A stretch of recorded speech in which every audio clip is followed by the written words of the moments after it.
For 30 long days, I turned this workshop into a prison littered with empty cans. And that scruffy, hollow-eyed man in the mirror, he didn't look much better than the zombies outside. It had been a long time since I'd had a proper night's sleep. I truly didn't dare to sleep, because that thing on the rooftop was still there, still squatting in the shadow of the rooftop water tank. Half a month had passed. It looked like a gargoyle perched on top of a medieval cathedral, though it occasionally left for a while. Yet it seemed to have claimed the highest point of the building as its nest. Or maybe it saw me as a captive food source, kept for later, until a piercing metallic cutting noise shattered the silence, piercing straight through the floor. That wasn't the sound of a horde of zombies clawing away. That was the sound of industrial civilization. The scene shifted to the 5th floor. Sparks erupted through the dark corridor. It was the sound of a battery-powered angle grinder cutting through steel pipes. Several fully armed silhouettes were at work. The thugs had finally followed my trail to my doorstep. Judging by their gear, it was clear that these were professional bandits. They specialized in surviving by stepping on other people's corpses. The leader was carrying a yellow and black battery-powered hydraulic cutter. The jaws of the hydraulic pliers opened all the way. Then it clamped onto my steel bar gate like the jaws of a crocodile. Thud. A dull impact rang out. The steel bar was cut with ease. That barred gate was forced open just like that.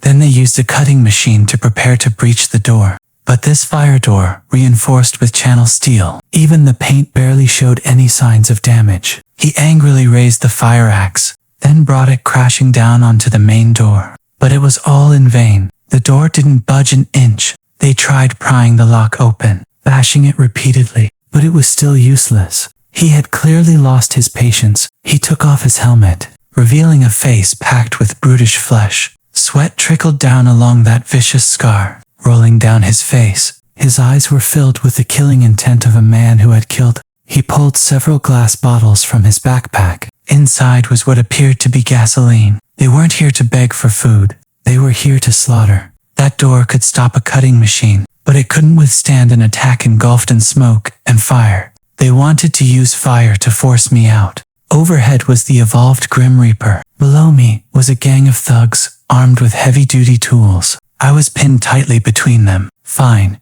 If the one up there wasn't going to leave, and if the ones below insisted on coming in, then I might as well help bring them closer together. My hand reached for the compound bow, hesitating for a second, then ultimately withdrew. Dealing with these rats, using arrows on them would be too much of a waste. I found a small black square-shaped block. It was a high-decibel personal safety alarm. The back was fitted with an extremely powerful neodymium magnet. The magnetic pull of this type of magnet was strong enough to make it cling to any metal object like a barnacle clings to a rock. I slid the acrylic panel covering the observation hole aside. A powerful gust of wind rushed in instantly, bringing with it the pungent smell of burning gasoline rising from downstairs. I couldn't see the blind spot directly below, but I knew exactly where he was. There was no need to exert any force. Gravity would take care of the rest. The moment it passed the 5th floor air conditioner unit, click, it was instantly drawn onto the 5th floor air conditioner unit. The next instant, the piercing 130 decibel alarm blared right above the thugs' heads. The sound didn't just startle them. It also woke the Grim Reaper above. To it. Noise was a provocation. In the shadows on the rooftop, those pitch-black eyes flew open instantly. It shot downward like a gray bolt of lightning, hanging upside down with all 4 limbs gripping the red brick wall. It dove straight down. Its long, slender limbs were like hydraulic pliers, instantly clamping onto the thug's shoulders. The two were locked together, plunging into the abyss. Mid-air, the Molotov cocktail never had a chance to be thrown. Along with the lighter, it was smashed against the thug's own body. Amid the flames below, that monster was still completely unscathed. It was still frantically ripping apart the thug's burning body. That scene completely shattered the 3 people upstairs' psychological defenses. They threw away their helmets and weapons, tumbling and scrambling down the stairs. Even if a horde of zombies lay ahead, it was still much better than facing a monster like this. Every crack of snapping bones echoed up from downstairs. It was like they were pounding against the top of my head. I won this battle, but I wasn't happy at all. As for that black shadow that had just finished feeding, It had finally cast off its suffocating ferocity. After it had eaten its fill, it was no longer as ferocious as it had been moments ago. All four of its long, slender limbs gripped the red bricks on the outer wall. Its movements became slow and sluggish, like a giant python that had just swallowed its prey whole. It dragged its heavy body, slowly crawling up along the red brick wall, until it stopped outside the 6th-floor window. Then it slowly turned its head, those cloudy, pitch-black eyes, staring fixedly at the surveillance camera.